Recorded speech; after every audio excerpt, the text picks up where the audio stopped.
Welcome back to FatFitFam, Singapore's realest fitness podcast. I'm Dan, and we're back with Farhan, the Physio.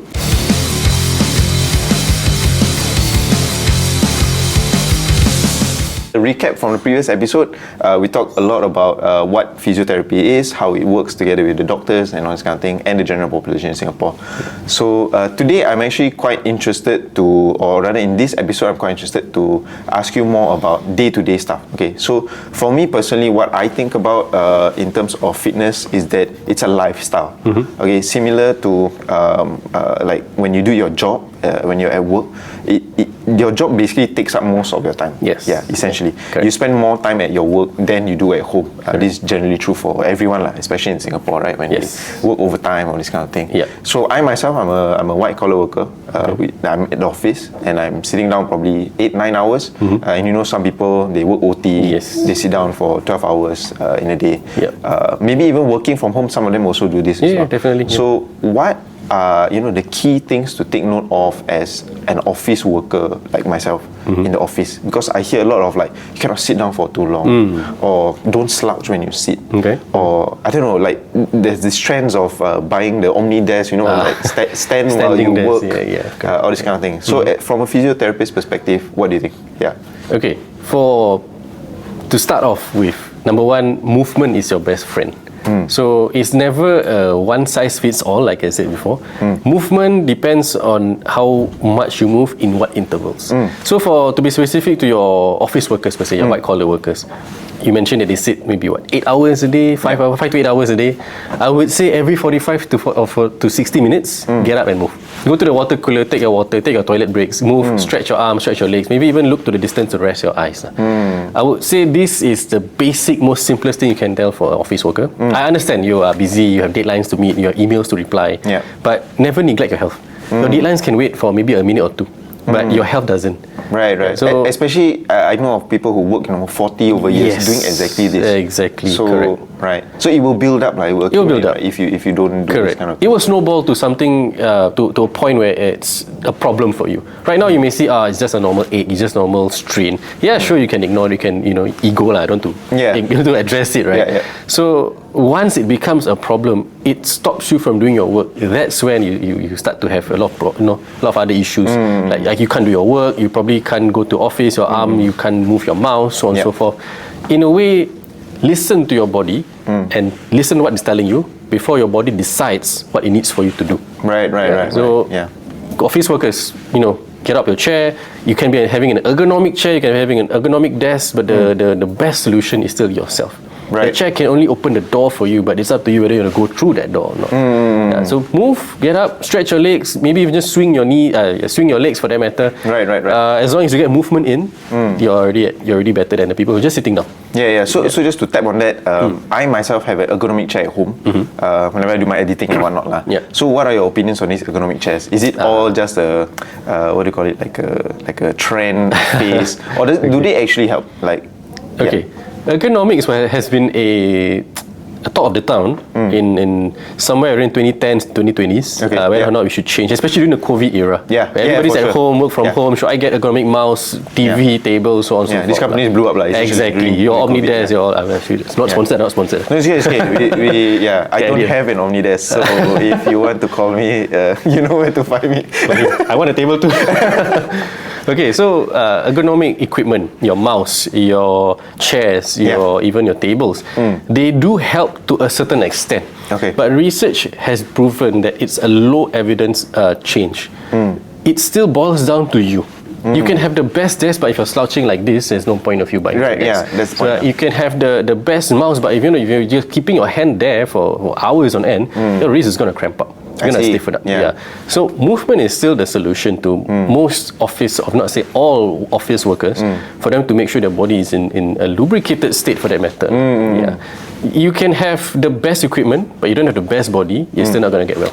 Right. Okay. Do you have any recommended quick exercises for office workers? I know I see online, like they say like move your fingers or stretch. Is there something that you can tell me or tell my fellow office workers? I usually like to advise my patients or even my clients who are healthy to do multi-joint, multifaceted movements, or in general whole body movements. Standing up. Standing up is the best way to handle that. Okay. After you stand up, do your upper arm stretches, your neck stretches, your arm movements. Even your trunk rotation, your back rotation, front, back, side rotations is good for you. So target everything from top to bottom just for a good 2 to 3 minutes, maybe even 5 minutes if you want to go that far. It's more than enough for you to keep your body in order. Of course, it's not going to make you stronger. It's not going to make you run faster. Yes, but it's going to keep you from barreling down that snowball. For sure. Yes. So how often should you do this? Like every hour? Every hour will be the best, but the optimal will be every 45 minutes. Especially since if you're sitting on chairs that don't have good support, don't have good cushions, you're going to cause more cramps in your butt. You're going to cause cramps in your thighs and your hamstrings.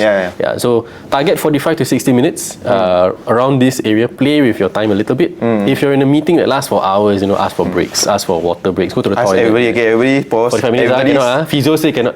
If you're in a meeting, everybody pause, everybody stand up. Okay, we stretch together. Correct. Exactly. Which is something some schools have started to do. So after every class, before the bell rings, 5 minutes before the next class, everybody stretch. Let's do some movements together, which is good. Which is something happy for me to. I'm glad to see it happening. For sure. Okay. So so about standing there. So is standing good enough or no? Also, you still have to move around. Yes. Standing on its own. Standing tables. Is not any better than sitting on its own. Okay. So let me give you an example. If you stand, your body weight is on your feet. But if you sit, your body weight is on your butt, your glutes. What's the difference if you load one area for 3 hours, 4 hours on end, and you load your feet 3 hours and 4 hours on end? Your body will not be able to take it. Right. So it's always the change in position, the change in posture. No one posture is better than the other.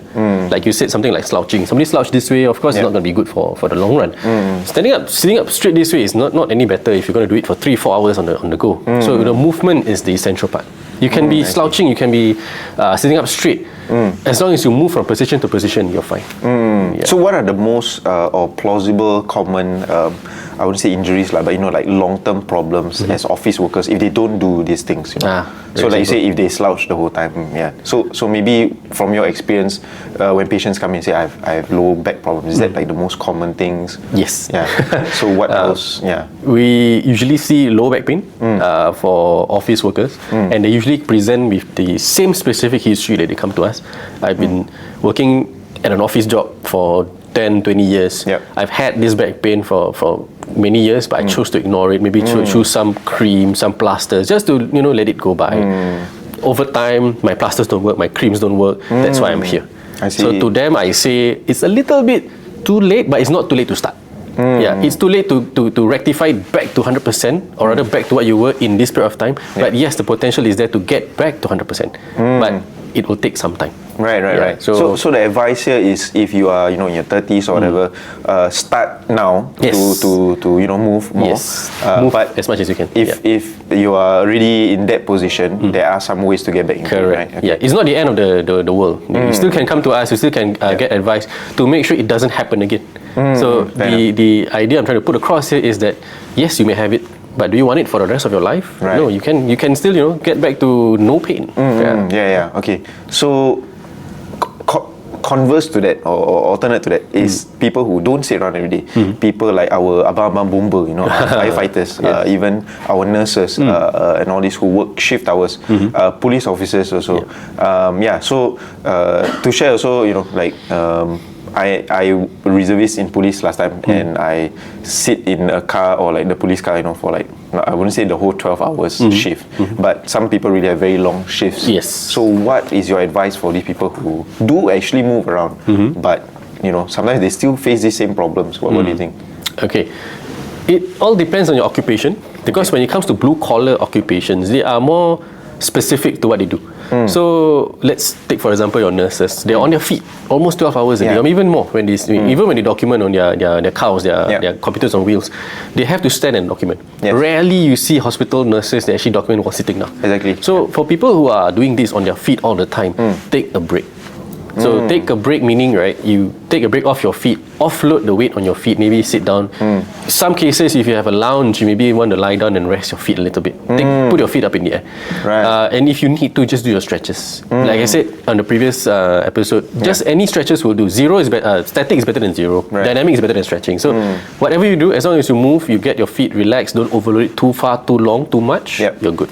Yeah. Okay. And for police officers, you have that. Waistband, your belt, your ops belt, equipment, yes, your gun, your taser and whatnot. It does take a toll on your waist. It does take a toll on your pelvis. So I've had a few officers come over to me and say, I can't remove this load to do my work. I need this load to do my work.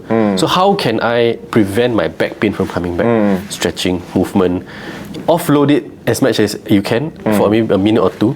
Do your stretching, move forward with it. Guys, welcome to FatFitFam. So this year, 2026, we're collabing with Repeat Order for protein coffee and matcha creatine. Yeah, matcha creatine. You can mix and match also. You can put creatine in your coffee or protein in your matcha. So up to you, right? So order from Repeat Order and enjoy. Remember to eat well, run fast, lift heavy, and get your coffee fix from Repeat Order.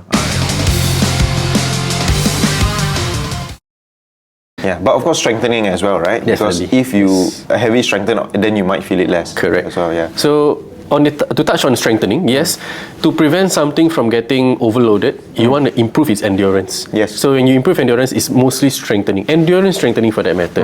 So for example, if you're a nurse who has to stand on your feet, you might want to strengthen your thighs, you want to strengthen your calves, you even want to strengthen your lower back. Because some people when they stand, when your legs are tired, you have to compensate with some back loading. You're right. So endurance training for the hours you're in, the 12 hours of your work, that will help a long way for your longevity of your career. Okay, talking about equipment, okay, I've recently been very interested talking to my partner co-host Jimmy about footwear.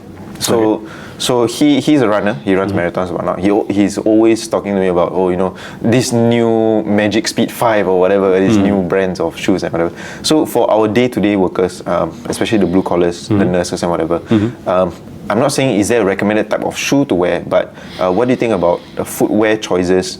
Maybe even those, like Vibram shoes, those toe, they can individually put toes in. They call it like barefoot shoes. And also even what do you call it? The insoles, So specific insoles. I know of some places where they scan your foot and put specific insoles. So what are your thoughts on equipment or rather footwear when it comes to blue collar workers? Okay, there is no one specific brand or type of shoe that you should get for people who run or people who are on their feet for that matter.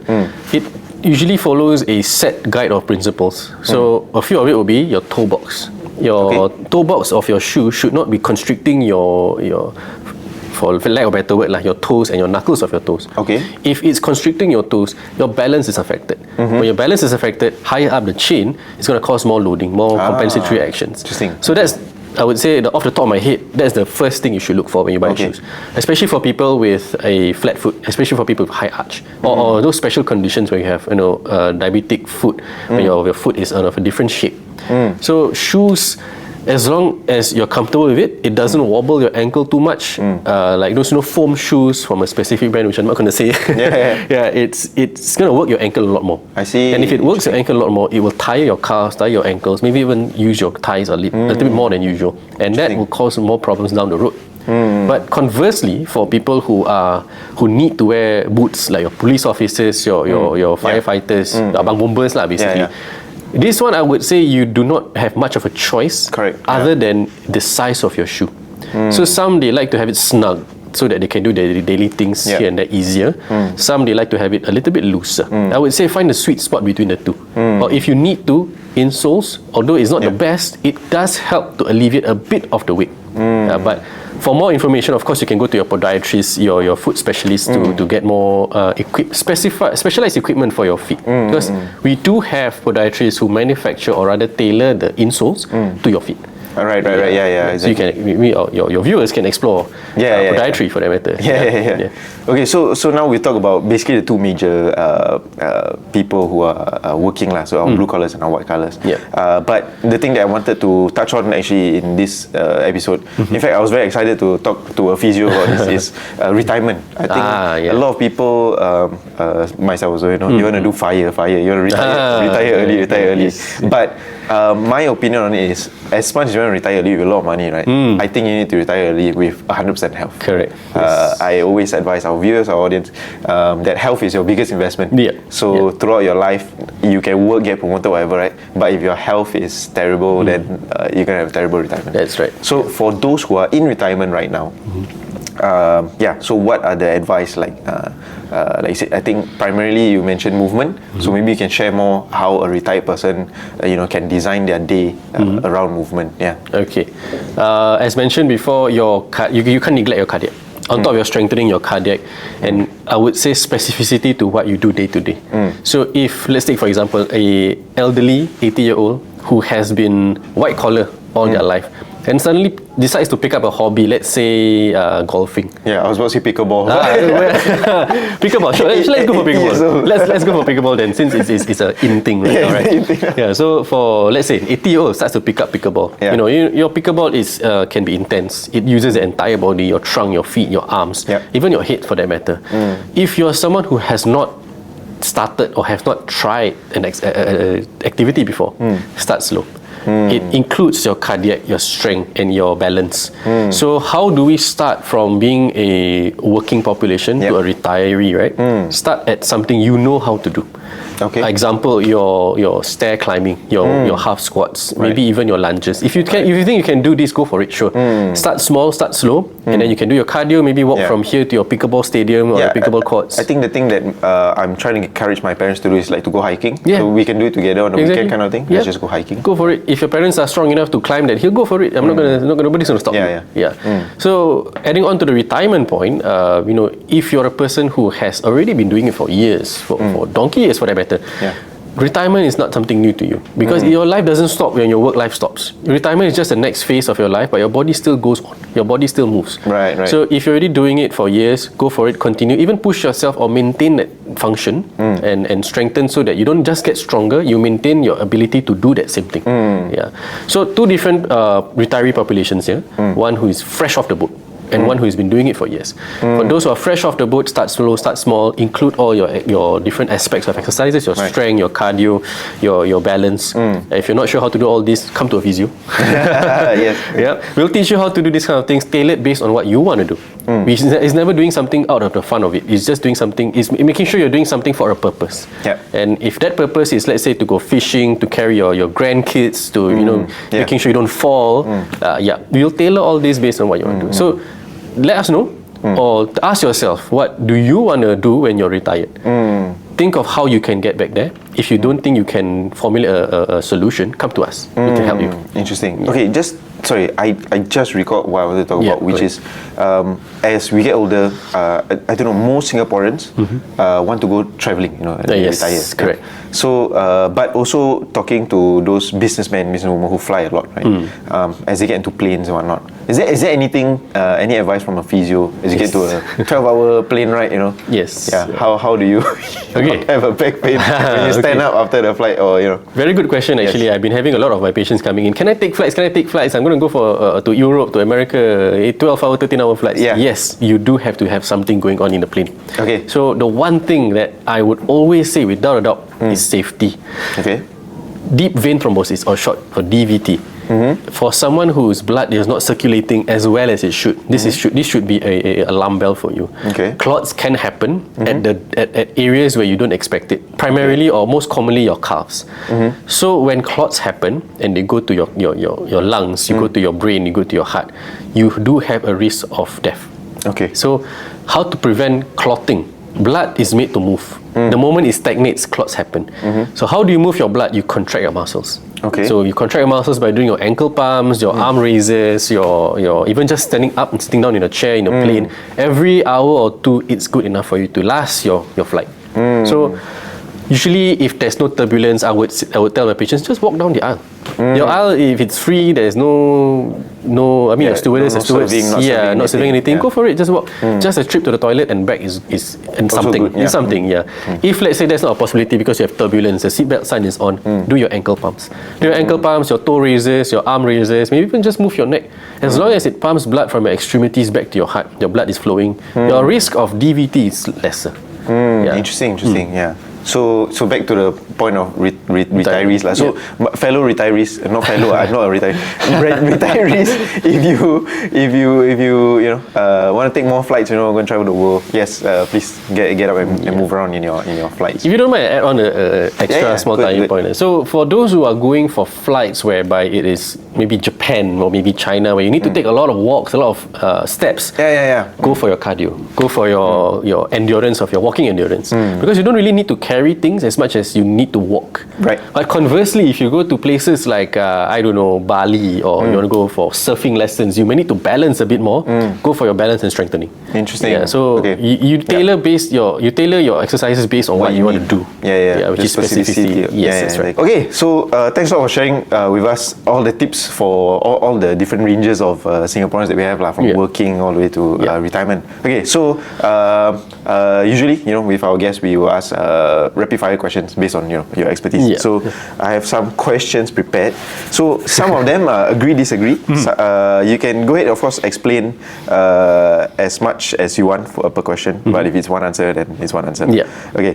So let me just get to it. Okay. Okay. Ready. Okay. Sitting with bad posture is worse than not exercising. Repeat. Cut that. Repeat. Okay. Sitting with bad posture is worse than not exercising. Disagree and agree at the same time. Okay. If you don't exercise, you're gonna decline. But if you sit with bad posture, it depends on how long you sit with that bad posture. Okay. Yeah. If you sit for 10 minutes, sure, it's fine. But if you sit for 3 hours on end, it's not as good, not any better than not exercising. Okay. So I mean, this is quite a giveaway question. The answer is you have to do both lah. Sit properly and exercise. Yes, exactly. Just do both. Movement. Actually, come back to that, right? What's your opinion? Okay, this is not like prepared or whatever, but last time when we were in secondary school or primary school even, they always asked us to sit down at the hall. Yes, sit up straight. For very long. Yes. Like the assemblies. Yes. Yeah, what are your thoughts, man? I sometimes have the opinion, right, that school should provide chairs actually. Yes. What do you think? Yeah. Okay. I would say whatever happened in our childhood, we were not informed of the latest research. So we can't blame them for asking us to sit for 2-3 hours on end at the school assembly. There's like CNY celebration. I actually have back pain at that age, Correct. So our kids go through leg cramps because they sit cross-legged and stuff like that. So when someone sits cross-legged, both legs for that matter, you actually push your hip joints to its maximum range. So when that happens for too long, your muscles get tight. Your joints get a little bit on its non-ideal position. I see. So to schools out there, I would advise every 30 minutes, every hour, get them to stand stretch. If you're going for a long half-day event like Chinese New Year, Hari Raya, stuff like that, get them to move. Of course, I know kids can be a bit rowdy, but make it fun for them that they include movement in their school assemblies, their hall assemblies. Don't get them to see. If you're not going to do it, why should your kids do it, right? I agree. Last time my secondary school, they kind of forced us. I don't know about you. We have a reading in the morning. Yes. Before assembly. Before assembly, yes. And then I'm just sitting cross-legged. I'm just like, we can read in the classroom where there's a chair and it's comfortable and all that. Of course, chairs would be the best. Yes, but I'm not discounting your logistics. I'm not discounting the number of chairs you need for kids and the space you need for your kids. No, but that's why I say if you do reading, you can do it in the class. Then assembly. You do assembly. Exactly. So fair enough. Yeah, that could be a solution. I would say the movement is still important part. Okay, vote for me. I'll be your next principal. Principal Putra. I'll be a new principal, non-NIE trained principal. Okay, Ken. So, next question. We always talk about our backs, right? Yeah. Okay. So, deadlifts are one of the best exercises for back health. Yes. Okay. Yeah, it encompasses most muscles in your core and your back. It does have a big portion of the things you do every day. Right. Say for example, your kid, you want to carry your kid, you definitely have to do some form of deadlift. That's right. If not, deadlift is a squat.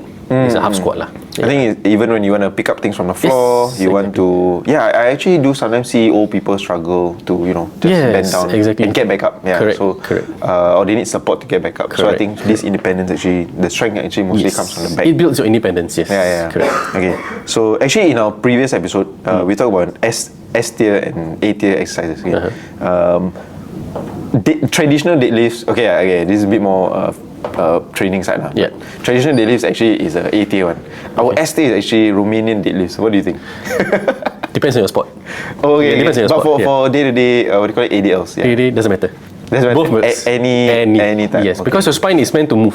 The spine is not meant to be in one fixed structure. Right. So if or rather your spine is the most, I would say, the strongest structure in your body. Okay. It is supposed to bear weight from the top to the bottom and vice versa.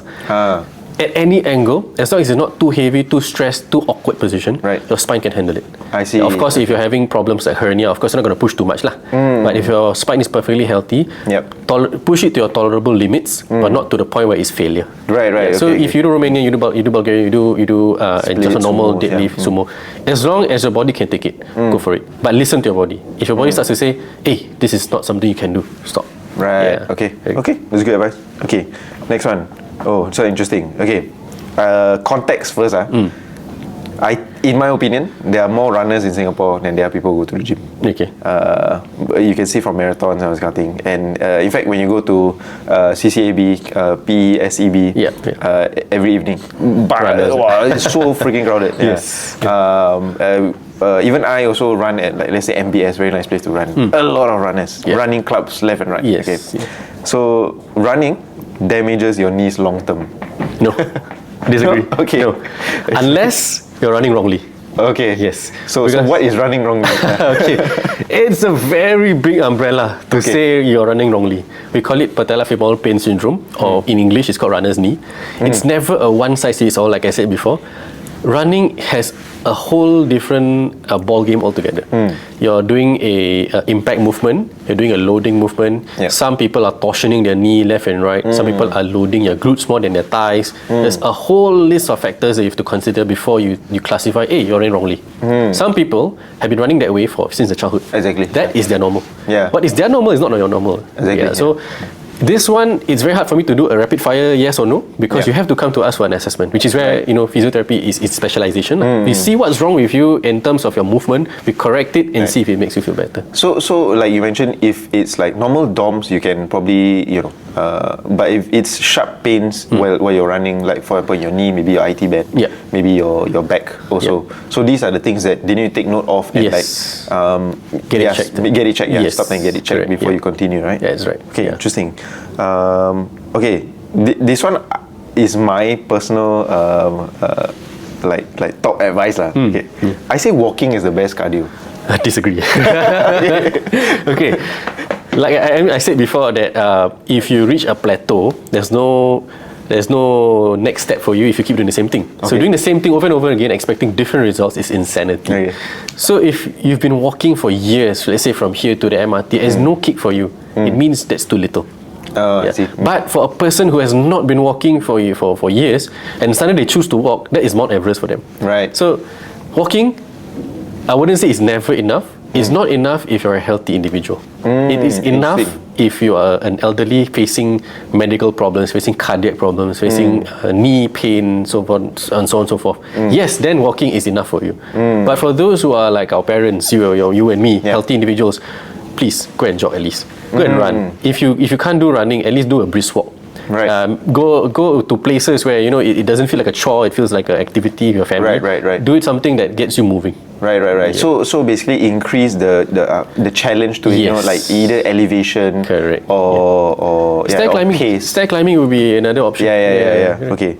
Why I say walking is the best cardio is because of my weight loss lah. So I think specifically weight loss. I lost a lot of weight just by walking and by clocking steps.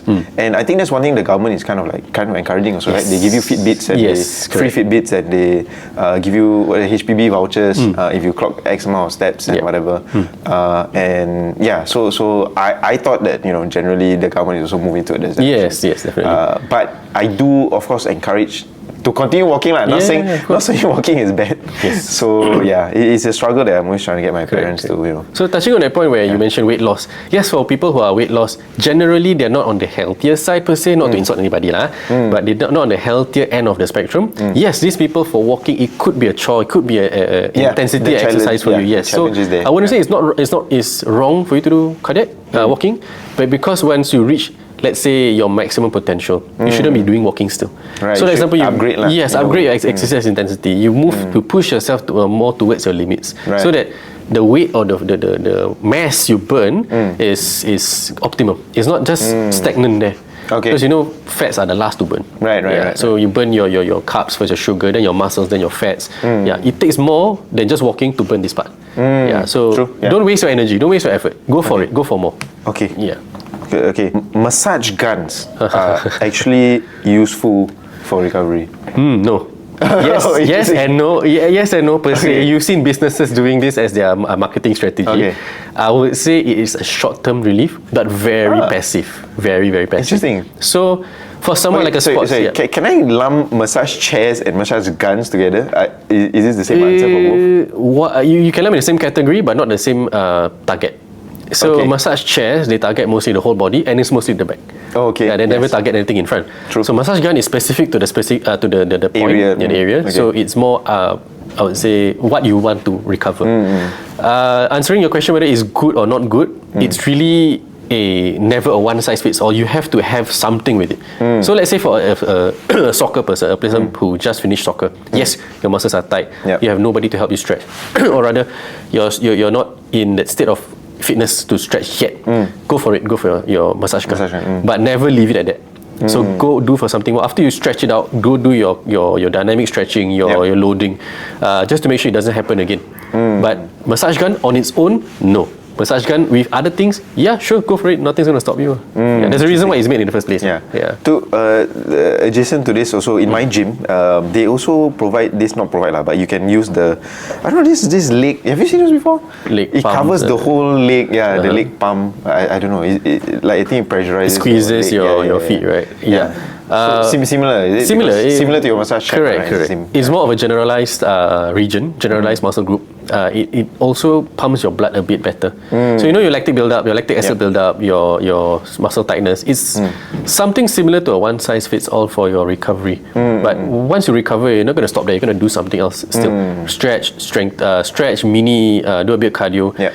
For that equipment on its own, it's more, I would say, not exactly the best answer I have, but it's more towards making sure you don't have cramps with your lactic buildups. Massage-wise, not exactly. Yeah, Interesting, but of course, interesting. I need to see the machine first, lah.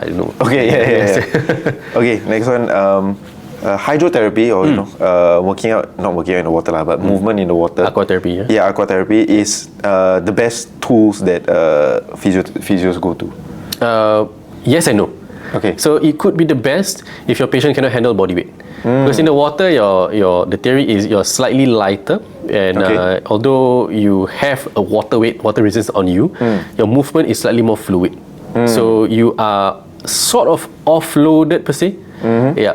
But then again, aquatherapy is for those who can handle resistance when you're walking forward. Yeah.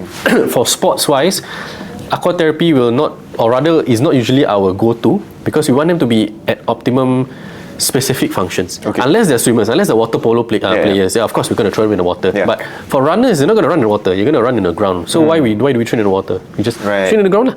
So Okay. aquatherapy, yes and no, it depends on how you want to get better fitness. If it's an injury prevention or elderly who need offloading on your knees, yeah, sure, go for it. But for people who have optimum levels, you want to push a bit harder, aquatherapy is not in, or rather it will not be one of our solutions in the top tier solutions. Interesting. Okay. Okay, this one more general, maybe not for your work, but most people return to sport too early after injury. Yes. Especially the young ones. Right. Young Too ones, eager to- correct. okay. Because But how do you know that you are ready? okay. Okay, like maybe to put context. So last time I dislocated my shoulder. Playing rugby, right? Yeah. I never went to a physio. I just did stretches. I swam more. Still. Then I was like, let's play. Let's go. So the one thing I have in common among all my patients who go back to sport too fast is that no pain already. So how do you know? How do you know that you're ready to go back? Yeah, although I say pain is a signal to tell your body something is wrong. Sometimes your body gets used to it. We call this the pain gate theory, whereby the body gets so used to it, doesn't tell you anymore. It's like, hey, I tell you 10 times, you don't listen, don't tell you already. Yeah, so it's something like that. Yeah. So, say for example, the dislocated shoulder. Yeah. How confident are you that your shoulder will not dislocate again? Not at all. As in, I was pretty sure you will. Yeah, so for you, it's good lah. Yeah. For some people who, no pain, but I can still walk. My ACL, my tibia shifted out of position again. So yes, no pain doesn't mean exactly that you are perfectly healthy. You still have to get it checked to make sure you are back to optimum levels. So especially for sportsmen, for sportswomen, they go through things like your ACL test. If we don't see a dynamic training of your knee, your ACL will not be able to recover in time to hold your knee in position. Right. So the moment you get somebody slides you again, that's another ligament torn. That's another damage right there. So you want to make sure you're safe for rehab. Come to us. Safe for sport. Come to us. Come to us. And also, again, like if you think you're ready, you can also just come and review and just do a quick check. It doesn't hurt to get an extra second opinion. Okay, that's good. Okay. Okay. Let's see. Sleep is most underrated recovery tool. Yes. Okay. Yes. It's not being spoken of enough. So sleep is how we recover. So it doesn't matter if you sleep for 3 hours, you sleep for 4 hours. It's better than no sleep at all. Of course. So. Of course, the best is your non-REM sleep of 6 to 8 hours. Of course, that's the best. You reduce your cortisol levels, you reduce your stress-inducing hormones, and so on and so forth. But as long as you get some sleep out of it, not say insomnia kind of non-sleep, your body will recover. So, optimally go for your 6 to 8 hours, and with your 6 to 8 hours, do your exercises. You need sleep to recover, and you need to recover before you sleep. Interesting. Yes. Okay.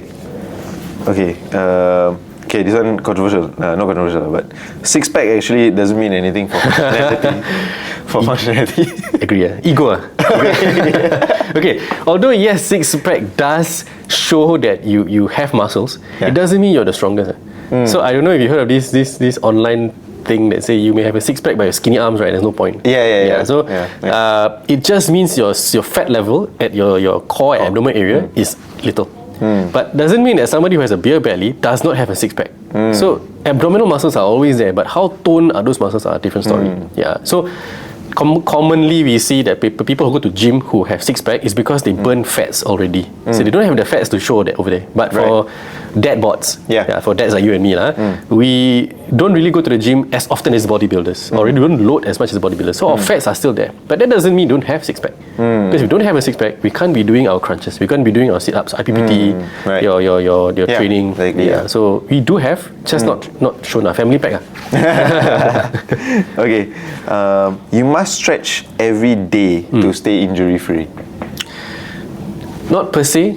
Not to say injury-free, is to reduce your risk of injury. Okay, yes, that's a good point. Okay. This next one we tapped on it a little bit, but barefoot shoes are better for your feet. Yes and no.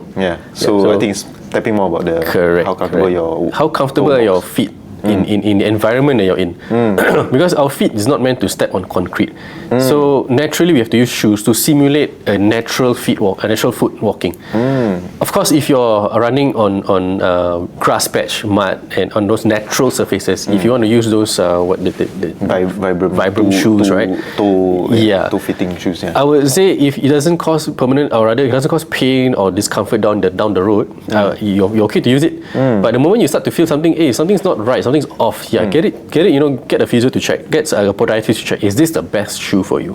Most of the time it's more towards if there's any specificity in your activities. Okay, we're down to our last question. Maybe controversial. Chiropractors and physio should work together. This question almost every week I get lah. Okay, chiro. I'm not discounting chiro per se. We do have chiro colleagues in our building here, not in SATA, but in other organizations. Yes, chiro and physio, we do have an overlap a little bit. Chiro, they deal mostly with bone and joint movements. Bone setting, joint movements. Realignment would be not a good word to use because your body doesn't misalign. Your body just doesn't move well. So Some people they feel good after a crack or two. Mostly, or the theory behind it is that the air pockets in your joints, they actually are released. So you hear the sound of your knuckles cracking. Yep. You feel good because your body is relaxed, in a relaxed position. But don't stop there. Go for your strengthening, go for your loading. So it doesn't come back to its compressed position, its depressed position. Yeah. To answer your question, should chiros and physios work together, work more together, a little bit more aligned? That would be the best. That would be optimum. That would be ideal. But of course, research needs to be backed up for chiro. Yeah, I would say once this research is proven and chiro does have a good evidence to support rehab, I'm more than willing to work with a chiro. Okay, great. Okay, yeah. Chiro sponsor me. I need some cracking. I've never been to a chiro. But, never. I've always watched the videos online. Like more satisfying. Like, oh, interesting. Yeah. I've been to a few chiro sessions to observe those TCM Chinese chiros to observe. They do explain why they're doing so. They do admit, or rather the people I go to, they do admit that it's not the end. But you still have to add on your daily activities. Yep. You can't stop there. You can't just use chiro as a one-stop solution to settle your pains. Right. Yeah. You may have a scolio back, but they can crack it into place for that matter. Yeah. But it's not going to resolve the fact that you do have scolio. You can't change body mechanics. So you can't change body structure, but you can change the mechanics of how you use it. So don't stop there. Do other things. Okay. Yeah. Okay. Great. So thanks, Farhan. I think that was a very fun episode, to be honest. Yes. Talking about the job that most of us spend our day to day, every day for 40 over years in, and some tips to keep you guys healthy all the way to retirement, and then also with retirement, how to move well and have a happy and healthy retirement. Correct. And ending off with some very I wouldn't say controversial, but very fun questions. Less talked about questions. Yes, let's talk about questions. So if you need more info, you need more support, you need more guidance, just come to our clinic. Come to SATA. We have a clinic in Woodlands, physiotherapy. But if you want more in-depth solutions, you're going to stick to us a few sessions before you get back to your optimum levels. Yeah, so you can go ahead and shout out like how does one come and find you or this clinic? Okay. So the fastest way or the more efficient way to get your subsidies, your referrals, will be go to a polyclinic doctor. Polyclinic doctors or even your hospital doctors, get them to refer you to a physio. Come to us, we'll work things out based on what you want to do. From there, we'll tailor your rehab session based on your goals. It's never what works for you can work for another person. It's really you as a customized rehab. So come to us and let us know what you want to do. To that point also, right, sometimes I also feel a lot of us when we have problems, we will Google the problem. So I as a personal trainer myself, right, I also think you cannot Google your problem and then have the answer specific for you. It's not possible. You need to have somebody to really come there and really have a look and assess exactly what you need. So like for example, as from a personal trainer side, I can Google what exercise to do to grow my chest. But then the ChatGPT or whatever will give you the common one, right? But then if you have stability problems or you have one shoulder is stronger than the other or this kind of thing, only a personal trainer can kind of like spot that as you are doing it. And exactly. I think similar to physio. So we do have work with AI companies. We do have work with exercise companies who use AI cameras to scan your body, your movements, and tell you based on information feeding what you probably would have. But to confirm what you have, you still have to come to a physio. An eyeball is better than a camera. It's never a machine. Machines can never take away a human touch. Yes, I agree. Okay, so give a like, share and subscribe. Of course, comment again if you have any questions for physio, or again if you want to have more episodes with physio. That'll be very interesting. Or if you have any specific things you want us to talk about, you can drop it down in the comments. Okay, great. So remember the tagline? Yes. Very easy. Run fast. Remember to eat well, run fast, and lift heavy. Alright, see you guys in the next episode.